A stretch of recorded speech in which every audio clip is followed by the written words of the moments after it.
A chip off the old block. These are little chips of petrified wood.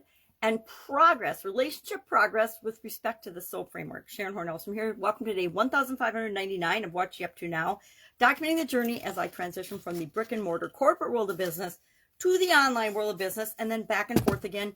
During the pandemic in 2020, realized that I really missed the offline world and that I wanted to be a part of it, as well as the online world. Now, our idiom, our expression for supersize your business. I do an idiom every day. I think we've done 1,200 and it says 1,209 on my count, but I lost 40 or some of them. So let's say 1,250 different idioms. And some of them have repeated depending on the theme or the topic that we're talking about at the time in that group. So a chip off the old block I did in September of 2020 and again today because it fits with our relationship theme for the month of June this year. We're talking about relationships in the BU 365-day challenge to do one thing every day that improves us. So I decided that this year, to make it easier on myself and a little more consistent in my brain and my thinking, we would have an idiom that somewhat coincides, at least coincides with the area that we're focusing on for the month of the annual challenge. And it just makes it easier, and it gets my brain to keep thinking more along the lines of the challenge throughout different areas and aspects of my day, not just when I'm doing the challenge, which is good for me as well as for the people that participate, because it helps me to get better results as I do the challenge because it's more top of mind. And that means I do a better job communicating different areas and aspects and things that really help us do one little thing every day that improves us. Now, even though our goal of the challenge is to do one thing every day that improves us, I guarantee that you, as well as me, are doing more than one thing every day that moves us toward what we want. Why? Because the effects of the challenge end up being cumulative. We're on month 6, it's June. We did physical, emotional, mental, spiritual, financial, and now we're doing relationships. And so all of the work that we've done before, we've put systems and things in place to continue making progress with respect to our physical well-being, our mental, our spiritual, our financial, our emotional well-being. And now we're adding relationships. And so every month, even though we're focusing on one thing in one area and doing one specific action a day, we've already set some things in motion and put some things in place that are automatically moving us toward what we want in the other areas and aspects of our life as well. And that's the cool thing about linking up habits and having triggers and doing different things. Improving ourselves and becoming the better version of ourselves becomes automatic. So today our topic was a chip off the old block. And I talked about this a couple of years ago now, almost 2 years ago now, and talked a lot about my family and my family resemblance and how I'm like my dad and my sisters, yada, yada, and how we all are similar. But today I thought more along the lines of, seriously, we get to choose what characteristics we're going to allow to exhibit through us. We can, and our environment, and I didn't even talk about the internet and media. I meant to talk about the impact that the internet and media have on us because they're part of our environment. And right now they're such a huge part of our environment. 2020 sent millions of people home with nothing to do but homeschool their kids. If you had kids to homeschool, and the vast majority of people were not working, they were just home with nothing to do. Now, a lot of them were productive and did household projects and yard projects and things that they've been putting off, or their, bucket list things that they could do at home that they've been putting off for a long time. But millions of people also just planted themselves in front of the media, which was the intent of the COVID pandemic, to put people in a position where they could be brainwashed for hours and hours a day. And the media was designed and presented in a way to generate fear and panic, fear of one another, which is really pathetic, and a pathetic strategy. And it comes, right out of the war playbooks that the United States used to use on other countries, but are now, with Obama, it was made legal to use them on our own population, our own people, which I would consider domestic terrorism. But I'm digressing and getting off on a tangent that some people would call conspiracy theories.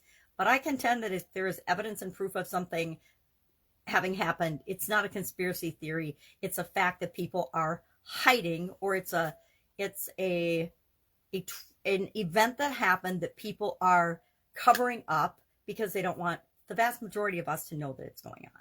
That's not a conspiracy theory. That is fraud, manipulation, and there's a lot of that going on. There always has been in the world, but when it's right in our face, I think that many of us are awakening and standing up and saying, no, I don't believe that. I'm not going to fall for that anymore.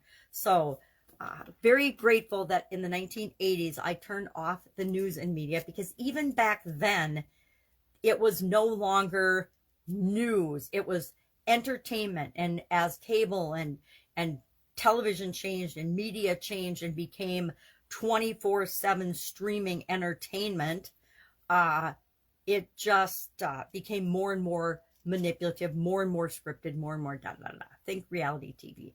I find it mind-boggling that people believe that reality TV is real, not planned. It's just they throw people on an island and what happens, happens. Okay, I got this bridge I can sell you in New York City, because New York is the land of cray-crays. I think between New York and California, sometimes we just wonder. And I know there's amazing, brilliant people in both of those locations, but what the media portrays, it's just kind of heartbreaking.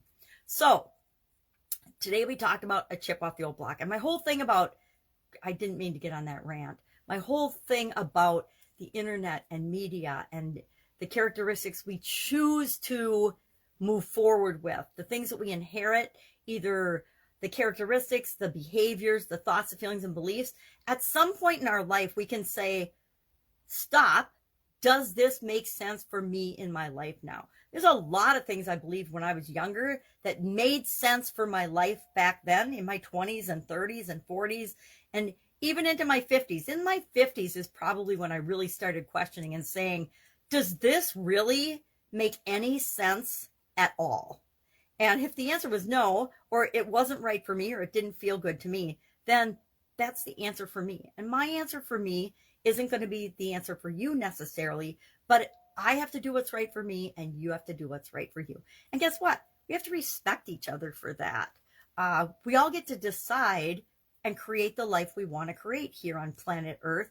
And as long as that doesn't hurt other people, I don't think there's anything wrong with that. But when you start imposing your thoughts, feelings, beliefs on other people, that is when it becomes a problem. I share what I think and what I feel about things, and you can either agree or not agree. I don't agree with everything that every person that I admire and follow and look up to and learn from believes or says. I mean, some of the stuff just makes me shake my head and cringe, but that's okay, because other things that they share are so valuable. So we take from every experience, every person we meet, everything that we come in contact with in the world, we take what is for us from that experience and we move forward, and we leave behind the things that aren't for us, the things that don't feel right for us or don't feel good to us. So chip off the old block. I love this idiom. Heard it my whole life. Been, wow, you look just like your sister. Oh, I thought you were your sister. Oh, you look like your mom. You look like your aunt. You look like your dad. Da da da da da. Heard that my entire life. We all have. All of us girls have. It probably didn't hurt or help that my mom dressed us all alike when we were little girls, although in different colors. We all kind of had our own color scheme, and mine was pink, and I have no idea why mine was pink, because I was definitely not a pink girl. I was a tomboy. So that was our idiom for today, and I've rambled enough about that.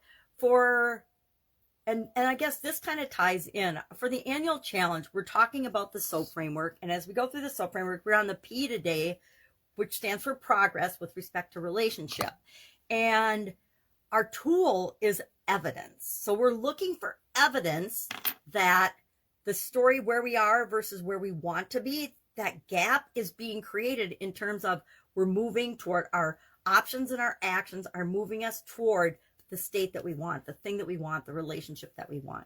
And I shared that the action I took yesterday kept me dead stuck exactly where I was. It didn't move me backwards, but it didn't move me forwards either. And the evidence was I found evidence of information that's old and I don't have the current information. So now I have to go back to the O in the SOAP framework, come up with different options to get at the information I need in order to contact the person I want to contact and rekindle our relationship. That's my challenge for this in my application of the SOAP framework with one specific friend for this time through the challenge in the SOAP framework. And I find myself, I just do the SOAP framework.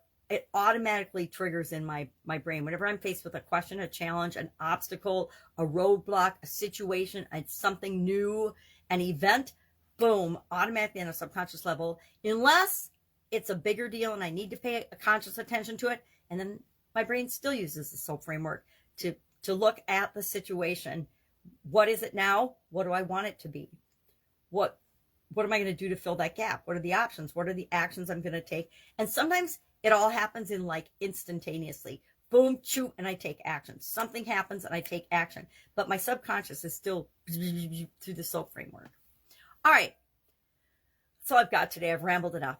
If I can help you in any way, please hit me up and ask. I have something I call like the 5-minute guarantee. I can find 5 minutes in my day to help you, to help just about anyone if you need help. And I say, if you've done your homework, if you're feeling stuck about something, usually business related, but can be other things too. I'm old, so I've had lots of life experience, but just direct message me or Voxer me. Voxer's by far my favorite. pajamagrandma@gmail.com is my Voxer handle. And if you don't know what Voxer is, Google it, because Voxer is an incredible tool that if you interact with people on a regular basis, it's really quick and easy. I would like my kids to use it, but they don't because they know I use it mostly for business. And they're like, you'll never get back. I'm like, if I get back to the people in business, I will definitely get back to you faster. And sometimes I miss my text messages. So direct message or just ask. And I guarantee that whatever you're facing, within 5 minutes or less, we can get you absolutely crystal clear on the next step you need to take. Not all of them, because most of our challenges in life are not just, actually, we usually overcomplicate and make most of our challenges way more difficult than they have to be. But we can get you moving in the direction you need to go, guaranteed in 5 minutes or less. And it's free. I don't charge anybody for that. It's my way of giving back and doing what I can do, because I know how bad it felt when I was building my businesses and I felt like I didn't have the right team put together yet and I was struggling. And I've learned that every time I'm struggling with something, it's always because I'm building it up in my mind way bigger than it has to be.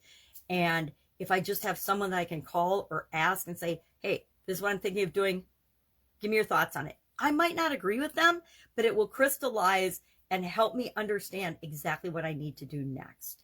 And sometimes I'll take that next step and it's not the right thing to do, but then I learn and I know fast. Instead of spending months commiserating over what to do, I just do it and then I figure it out, right? That's how we create the things we want in our life, is by choosing and taking action. Making a decision, taking action. Make a decision, take action. See what happens. Does the result move you toward what you want? Do more of it, or tweak it, or make it better, or supersize it, but don't just stay stuck. All right, have an awesome day. I will, of course, be with you tomorrow.